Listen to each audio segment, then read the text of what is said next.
Yes, because the Comoros side does not have a stadium approved by CAF.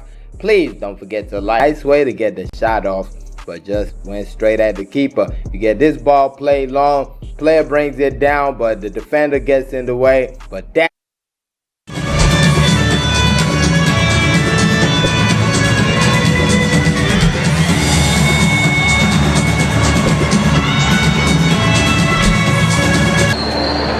Ladies and gentlemen, good evening, words for the players, for the promotion and well-being of children and vulnerable adults in football. Get involved, you are guided. Thank you.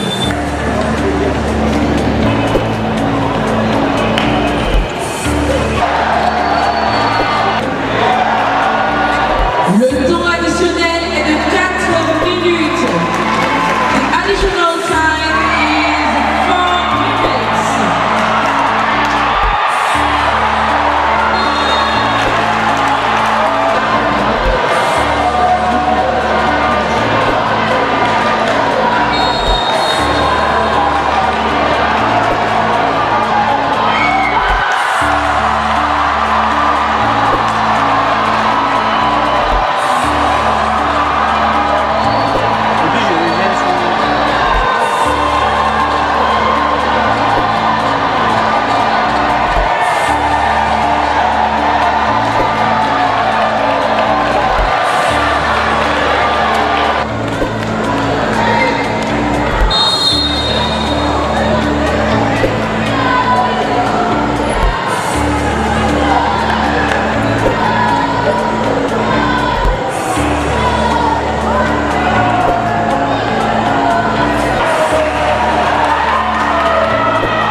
Yes, it's 360 Sports on Trust TV. I am Emmanuel Fashi. Meet some good moments from the Edo Queens. They just concluded WAFU CAF Women's Champions League qualifiers in the Benin Republic. In Cote d'Ivoire, I beg your pardon, we had we played against Anovio Benin Republic in the finals of that particular competition, and Edo Queens are in the Women's CAF Champions League to represent the region and Nigeria. I welcome you proper to the show with that video, and we'll have a whole lot on the show this morning that we'll be looking at. We'll be looking at some sporting stories, Nigerian stories that are making the round in the world of sports. But let's begin from home, because they say charity actually begins from home. We'll start from the FCT. Yes, in a way to make this this particular sports a popular one, to popularize it in the FCT, and that is the FCT Cricket Association right now has taken this particular sport to schools, and there was a seminar with some selected school principals telling them what cricket is all about. I have Sam Luka joining me on the show this morning to look at these stories and this story and others on the show.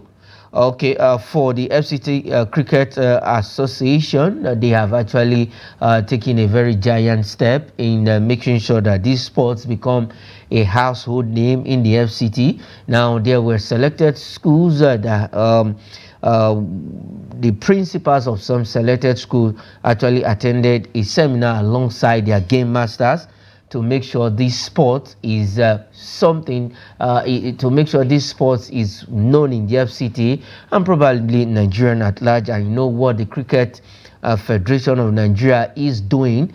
They are actually trying to make sure that cricket becomes a household name in Nigeria. So good one for us, and we are looking forward to it, because the beautiful bride in Nigeria is football, basketball, and then athletics. But this time around, we're also holding our own when it comes to cricket.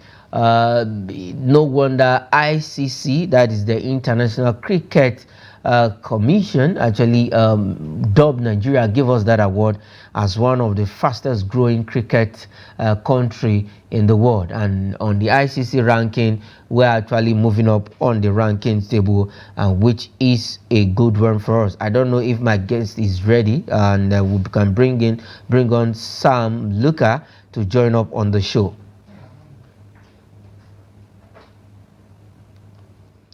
Okay, when we have When we'll have Sam Luka, we'll bring him on the show.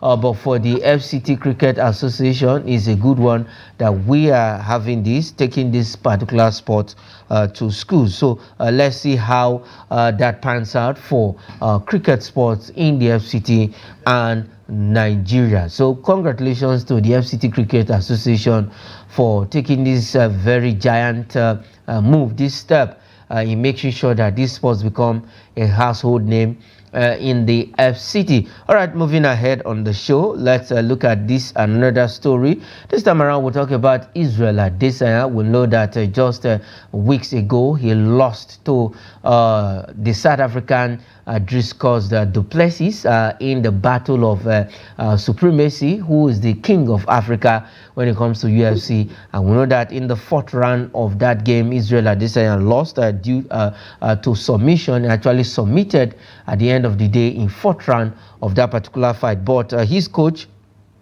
Eugene Bareman, is saying yes. Bareman is saying that Israel Adesanya still have a shot, still have a fight this year. That is before the end of 2024. We will be seeing Israel Adesanya back into the octagon, and the octagon is where is you know, when you are inside the octagon, they say hell is being unleashed inside the octagon. And we saw what happened between Driscoll du Plessis and the last style bender, that is Israel Adesanya, who is in Nigeria right now. At least he came back home. He was given a very wonderful welcome. He's in Lagos, enjoying, trying to at least get used to his people, coming back to his fatherland. But his coach is saying yes, despite having his holiday, his time here in Nigeria, he is still coming back to the octagon. That though we don't know who is going to be fighting next, but the thing is, Israel Adesanya would be coming back to the octagon to actually give us a good show and give us a good fighting. The last style bender. All right, I have Samuel Luka joining on the show this morning. Sam Luka, welcome to 360 Sports on Trust TV. The first story was we look at Good morning, FCT. It's good to be on the show. Taking cricket to schools in the FCT, which is a way of trying to make the sport a popularized one in the FCT. Well, it's a good welcome idea for the kids to partake in the cricket event. And I have watched the cricket event at the last National Sports Festival. It's an entertaining game, though it doesn't get much publicity. And going by how the FCT Ministry of Sport decides to go to the schools to introduce the sport to them, that shows that we want to be a household name in the game of cricket. So we have to start from such level so that we can attain the high ranking level of the likes of Pakistan, Indian, and of course the English team. Okay, yes, we just have to make this sport a household name. And then we'll move to Israel Adesanya. He's in Nigeria enjoying his holiday, but the coach is saying despite him enjoying his holiday here in the country, his fatherland, we are still expecting to see Israel Adesanya back to the octagon before the year runs out. This is a place whereby he thrives, and he's an MMA fighter, and of course his life is in the octagon. So despite the fact that he's in Nigeria here enjoying his holiday, connecting with his people, I believe he wants to regain back his strength. That's why he came back to Nigeria here, so that he can reconnect with his people. Then preparing himself for the next upcoming match or next upcoming fight he has, whoever it is, I believe Israel Adesanya is going to give him a good fight. Okay, Israel Adesanya is going to give a good fight. Let's look at this story. Yes, when we talk about this time around, we are talking about the university games. But this time around, from the sports ministry, where the sports minister, that is Senator John Owan Enoh, is actually giving full support to FASU games. That is 11th All-African University Games. You know, we also have a Nigerian University Game, Nipoga and co. But this time around, the 11th All-African University Games, which will be happening in Lagos. And the sports minister is actually giving a full support to these games, where it will be where there's in Lagos State, that is the University of Lagos, will be the host venue of the 11th All African University Games. Well, the African University Games is a prestigious event for students in the universities. And coming back to Nigeria, the NUGA, it used to be a game whereby, an event whereby students showcase their talent. You see them competing as professionals, giving out performances such as the way their professional counterparts are doing in the global stage. But I don't know what happened. Suddenly, the NUGA Games lost its prestige. The attention it gets, it doesn't get anymore. But the support that the Ministry of Sport is giving the University of Lagos and, of course, the national student is a welcome idea. And I believe the game will show us a bit of how our students are performing academically and, of course, sport-wise. Okay, academically and sports-wise, sports, they say it's fitness, and also the 11th African All African University Games will be happening at the University of Lagos, where we'll have some top African universities with their sportsmen and women coming down to Nigeria to actually participate in this event. It's an avenue for us to catch, at least for us to scout for talents, those who also represent us at the Olympics, at the national level, and what have you, and some big top sporting events in the world. All right, moving ahead from that story, we go straight to Europe, and we quickly look at, we'll start with this one, though we might come back to that story on the course of the show. That is the All African University Games, but let's look at before we go straight to Europe. Yes, it was a very beautiful outing. The games officially got underway yesterday, and the opening ceremony, it was something to behold. And you know, according to our local balance, Nigeria know they carry last. Yes, definitely our Paralympians showcase our rich cultural attire at the opening ceremony of the 2024 Paris Paralympic Games. And now the stories, Team Nigeria showcased colorful attire in opening ceremony, just the way we witnessed with the other counterpart when the opening ceremony of the Paris Olympic Games. Sam, our team Nigeria, was one of the cynosure of the opening ceremony yesterday night right there in Paris, France. Well, as long as it comes to sporting events and, of course, opening ceremonies, you are well sure that the Nigerian contingent are going to bring glamour to the event. And going by what I saw yesterday, all of them are looking fabulous, all smiles on their face. You can see Loretta wearing her glasses, the flag bearer of the Nigerian team. They were looking glamorous, and that's a good spirit for them to start the competition with. Okay, we have Nigeria will be participating in the likes of para lifting, where that is para power lifting, where we have area of strength, Loretta in shot put, who is the flag bearer of this team, and then also we'll be doing in swimming and what have you, table tennis, which table tennis is starting today, and we'll have a Nigerian table tennis team who are ready to take on Britain and Chinese, the owners of the game. How well do you think we have prepared for the Paralympic Games? Well, the timing of their preparation is a bit short, but the spirit of the team is very high.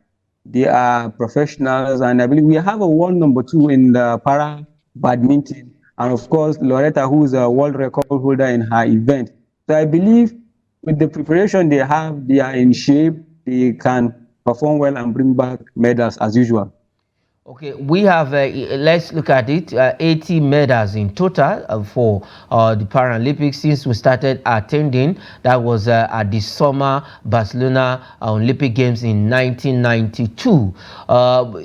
If we look at the medals that the Paralympians have contributed to the country, 80 in total, and which is a massive record. Going by what we are going to witness this year, do you think we can add, at least we have 80 already, can we make maybe 90 or even surpass that, maybe make it 20 medals in all, let's say 20 medals in all, and then that is 100. Do you think we can add, at least get to 90 this time around, or surpass that figure?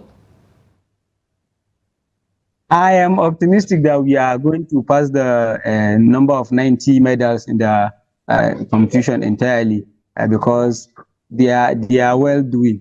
They are well doing. If you watch their trainings, if you see the power, the strength they use in training, they showed you that they want to go and do what they love doing best, and they love bringing back medals. They love putting smiles into the face of the country. So I believe this particular time we can achieve the 90 mark medals for this event. Okay, we can achieve, we can actually can at least add to that the number of total number of 80 medals from the Paralympians so far since we started attending the Summer Barcelona Olympic Games in 1992. So we will be seeing this year at the Paris 2024 Paralympic Games what our athletes will do. Yes, we have high hopes in powerlifting and other competition. We have our shot put thrower there, that Loretta Onye, who is the flag bearer of the team, and also for Lasha Day, who is the team captain, and we know her exploit in powerlifting, where she's aiming for a third gold medal precisely at the 2024 Paralympic Games. All right, let's go straight to Europe. And tonight is going to be the UEFA Champions League draws, where we will have the UEFA body will be meeting in the Congress tonight, and one man would be honored for what he has done so far for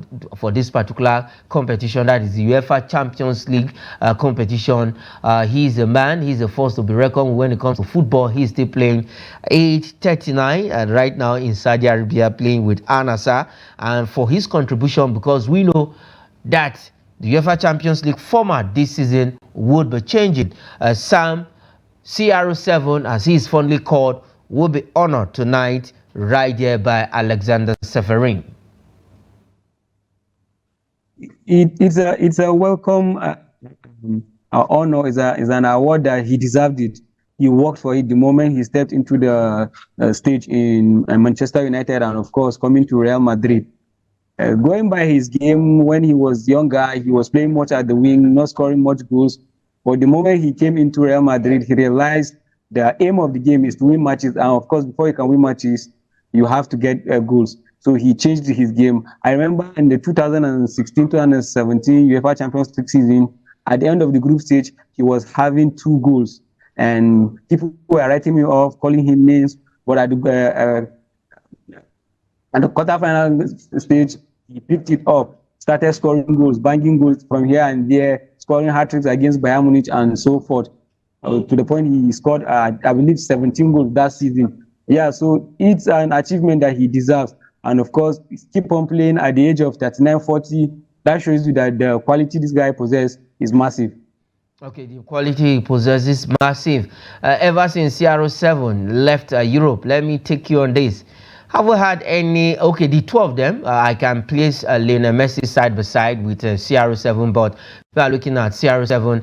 Ever since he left Europe, have we gotten that vibe?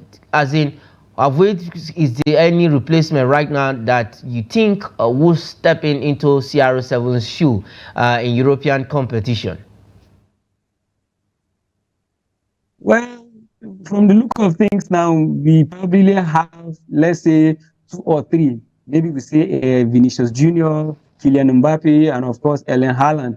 But judging by their standards and judging by the time and era which they are playing now, I believe they can achieve average of what those 2 legends did back then. I remember back then, Nights of Champions League, Messi is playing, Cristiano Ronaldo is playing. You always get goosebumps. You always get matches that give you those smiles. But now, yeah, the competition is changing, the style of play is changing. But I believe those 3 or those 2, Kylian Mbappe and of course Erling Haaland, can match them in terms of goals. But I don't know if they can match them in terms of impact. Okay, don't think they can match them in terms of impact, because these two guys actually had impact on the European competition. And for CR7, who will be honored tonight, a man who has scored, he is the highest goal scorer of this particular competition, 140 goals in total, and no one matched that. Now the format is changing. We'll be having a 36-team format for the first time in the UEFA Champions League, and it's going to be played in a league phase format. So it's going to be a whole lot of games in the UEFA Champions League this time around. So in a league format, let's see who will win this time around. The first time the UEFA Champions League will be taking a different format, 36 teams to battle it out in the new UEFA Champions League. And for tonight, CR7 will be honored, a man who has made his mark in this particular competition. All right, let's come back to England and we'll look at this. There were games in the Carabao Cup, that is the English Football League Cup, last night, and after those games, the draws were conducted. The draws for the third round of the English Football League games, and cup holders Liverpool tackles West Ham United. Exciting games in the Carabao Cup, and we are moving straight into the third round, where you now have the big boys. But for Liverpool, they are the winners, the defending champions of this particular cup, and they will be playing West Ham United in the third round. Well, this competition is one we the fans get to look at as a minor competition. But judging by how football is going now, every trophy now is a major trophy now. So you can see from the matches played yesterday, the intensity that the players are putting. For Liverpool, defending their trophy against a Premier League team, which we have seen their games within the weekend, they are playing so well. It is a tough one for them. But I believe they are Liverpool, the home of Anfield, home of football. They will do well. They will do well.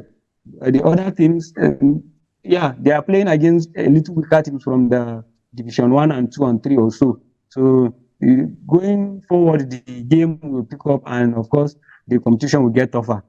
Okay, let's look at the full draw. If we can have the full draw of this third round of this particular competition, we'll just run over it and look at some teams who are playing in the top flight will meet each other. And one of those tricky tie is Chelsea against Newcastle United. We will come back and discuss that.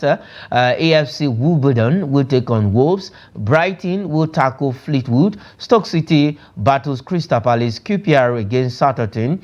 Everton will play Fulham, another EPL battle. We have Preston against Sheffield Wednesday. We have Blackpool on plays Leighton Orient, and then Brentford, Leicester City, 2 of them in the English Premier League. Warsaw will battle Tottenham Hotspur. Now let's look at those top flight fixture in the third round of the Carabao Cup. We have Chelsea, Newcastle United. How do you think that game will go? That is a very interesting game. It is a very tough game. Sandro Tonelli of Newcastle is back in the team after serving his 10-month ban. That has an additional strength to the squad. And of course, Chelsea picking up things, trying to sign players, trying to connect with the new coach, trying to play a new game like this. The teams will give us a beautiful, good game of match. Newcastle, from last season, we have seen them play good, beautiful football. I believe and I hope that season they are going to give us same football again. So this match is an interesting one that will give us a good game. Okay, it's a good game. And then let's look at the other fixture for the EPL. We have Fulham against Everton. Let's have the fixture back on the screen. Fulham will battle Everton. This is another EPL side. Both sides are in the EPL. And one team right now didn't start the season very well. Everton, who will be playing Fulham. Well, Everton have been facing crisis since last season with the deduction of points. And there are reports that this season they are going to face another deduction of points too. They are building a new stadium, so when all those things come in play, you see the teams get distracted and perform below par.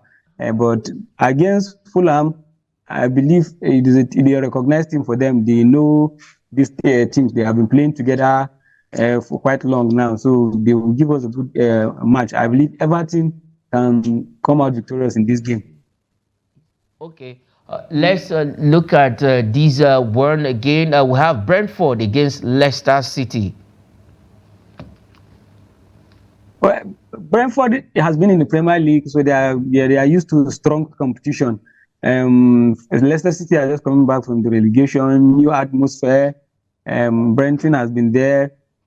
Like Avantoni is missing, but I believe the likes of Brian Mbeumo and Wissa are going to do well this season for them. So this match between Leicester City and Brentford is going to be a tough game. The likes of Ndidi and Mavidi at Leicester City, they are performing well. We saw their matches in the weekend, and they played well. So this game is going to be an interesting one too. Okay, those are going to be interesting games in the third round of the Carabao Cup, and we wish all of the teams to do well. The likes of Manchester United will be taking on Barnsley in the third round. All right, let's move ahead and quickly look. Let's look at some transfer on the show, and we will be back. I told you we'll be back to that story, the FASU games. Trabzonspor close on Southampton Paul Onuachu deal. Now this time around, he went straight to Turkey and he picked up himself. And this time around, Southampton at some point never wanted to sell, but it's looking good that maybe Trabzonspor is back on the table to see if they can wrap up this deal before the close of transfer on the 31st of August. Well, Paul Onuachu has been playing well from his time at a Belgium league, but coming to Premier League is a new atmosphere for him. The pressure is a lot, and I don't know if he was mentally okay or mentally ready for such competition. But he went out on loan, did well, performed wonders, scored goals, and now he's trying to make the move permanent back to the Turkish league. It's a good one for him, and I believe he needs to go back and work well on his game there in Turkey, because if you are coming to the Premier League, you have to buckle up yourself. You are coming to the toughest league from the papers and from the media, and of course at the pitch of play. So you got to be strong mentally. So he has to go back to Turkey, where he did well last season, and of course get his game well. If an opportunity comes back for him to come and play in the Premier League, well, he has learned his game well. So I believe he will come and do well. Okay, play his game and he will come up well. Let's look at this other one. Like I said, we will just have the full fixtures of that EFL third round games. We'll have the likes of Brighton taking on Wolves. A lot of fixtures in the third round. All right, let's look at this. We will come back to that shortly. Al-Ali tables £25 million per year deal for Victor Osimhen. I think, Sam, this is a deal that any normal human being sometime will not want to reject, except maybe, well, people are different. But if you ask me, in my own opinion, if I'm Victor Osimhen, I think I would jump at this particular deal. £25 million a year deal for him on the table from Al-Ali of Saudi Arabia. Well, judging by the standard he has, performance-wise, if he goes to Al-Ali, he will perform very well. He will perform very well. And that's a huge sum of money. Converted to Nigerian money is somehow over 50 billion naira a year. That's a lot of money. That's the kind of money that tempts people and tempts athletes to like sign those kind of contracts. But like we said, he's a top player, and we want him to play in a much more recognized league. But it's a good deal for him. It's a good deal for him and from his agents too. They are going to get a lot of money. So I believe it will take off some of the pressure he's facing in Europe when he goes to Saudi Arabia. And we have players who rejected much bigger deals like that. We have the ones of Kylian Mbappe. Was it last season where he was offered $1 billion, or is it £1 billion? Then we have Vinicius Junior, same thing this year. He was offered such kind of money, but they rejected those kind of deals. So it shows professionalism, but players are different. We all have different mindset.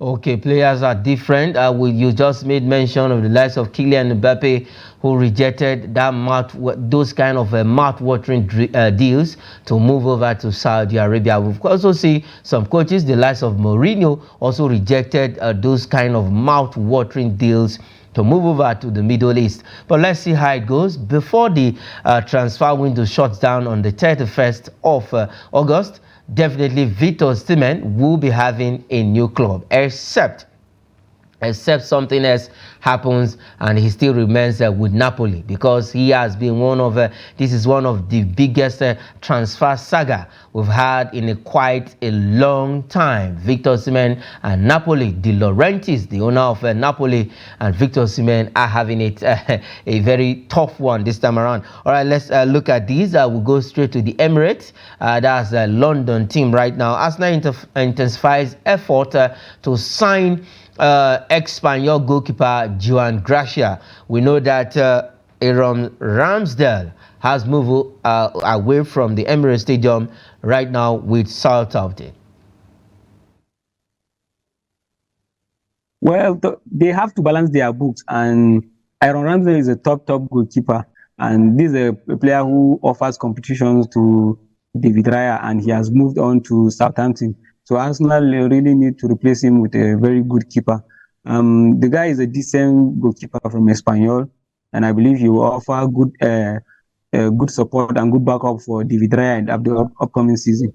They want to balance their book. Hopefully, Raya doesn't get injured, and they don't have a recognized goalkeeper, so they need the signature of that goalkeeper from Espanyol. Okay, they need the signature of Joan Garcia from Espanyol, and that is why they are moving very fast to see if they can get the deal done before the transfer window closes. And the last one on the show this morning, let's look at this. Yes, this is another transfer saga. Manchester United, Jadon Sancho is set for Juventus loan move. This time around, Juve is proposing a loan move after coming back from loan with Borussia Dortmund, where his career actually sparkled. And this time around, Juve is also proposing another loan move for the Man U winger Jadon Sancho. Well, I don't know if maybe he is unable to cope with the pressure of playing for Manchester United. We saw his game at Bayern Munich where he did well last season. Watched his game against Real Madrid. He was the thorn on the flesh of the Real Madrid defense. But coming back to Manchester United, playing at the Community Shield, he missed a penalty. I believe that will take a toll on his game mentally, and the pressure of the English league will come up on his head. People are hoping that he will perform wonders since when he signed for Manchester United, but his game is a bit below par. But this loan deal to Juventus, it will provide him a new atmosphere, a new challenge for him to go and see if he can better himself. Hopefully, if he better himself and come back to Manchester United, he will outdo his performance that he has been dishing out from the past season at the United team. Okay, we are do the performance. Let's see if Jadon Sancho will definitely move to Juventus to play in the Italian Serie A. He's actually wanting that move. Want to move away from Old Trafford. Like I mentioned, let's go back to the third round Carabao Cup fixture. The full fixtures we'll be bringing to you quickly, and we will read it out. Some of those fixtures that are not there, we'll just bring it back, bring it on quickly. Like I said, Manchester United will tackle Barnsley in the third round. That fixture was not on the screen. Quickly, Sam, for Man U, they'll be taking on Barnsley while we wait for the other fixture that we showed on the screen earlier. Well, it's a good game for Manchester United to get themselves back up, to pick themselves up. Those are the kind of matches that you tend to use your new signings, and of course they are playing Barnsley. You saw what Manchester United played against. I've forgotten the team's name last season at the semi-final of the FA Cup.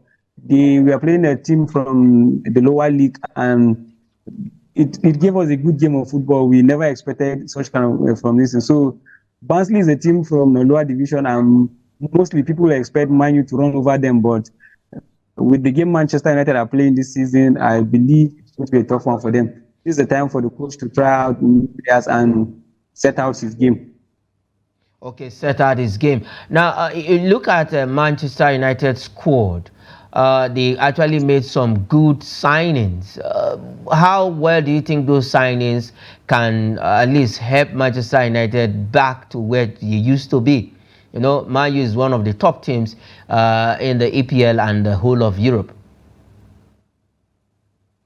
Yeah, the coach wants to sign players he recognized from his days at the Ajax team. We have the likes of Mazraoui, Martinez, the likes of Anthony and Matthijs de Ligt. All those players are team players who gave him a good game when he was at Ajax, and he believes they can come and replicate that same performance here. So with time, if those players can click for him, and with the help of Casemiro and Kobe Mino at the midfield, and I believe we are going to have a Manchester United team this season. Up forward, they have to know themselves. Rashford is not performing well. Mason Mount hasn't been in his best ever since he joined at Manchester United. Amad Diallo is speaking, and of course, up front, Rasmus Højlund out, Joshua Zirkzee still in a new atmosphere. So I believe with time, if they are able to get off the pressure from their head, then they will perform well. Okay, definitely they will perform well if they can at least gel, and that is what it is. But Sam, I fear that this is where we'll be leaving the program, but we'll not just leave the program like that. We'll be giving you some highlights of Edo Queens, their performance at the Wafubi competition, and also we look at Remo Stars. They lost to AS5 of Morocco in the CAF Champions League qualification. That is first round, but for Enugu Rangers, they did us well by qualifying. They beat Comoros as Limadojo 2-1 on aggregate, and they are through to the next round. So we have two teams on the continent left, two out. Remo Stars and Ekanemi Warriors of Maduguri are out. From the CAF Confederations Cup and the other one from the Champions League. But we still have two left on the continent, and we know that for Ranger Stars, they will be playing Esperanca team from Angola, and then also we have Eniba on the continent. Who will be playing Burkina Faso Tour de Filante in the second round of the CAF Confederations Cup. Sam, thanks for joining up on the show. It's a good one having you on 360 Sports this morning. It's always good to be on the show. All right, that is it on the program. I am Emmanuel Fashimi. Say thanks for watching.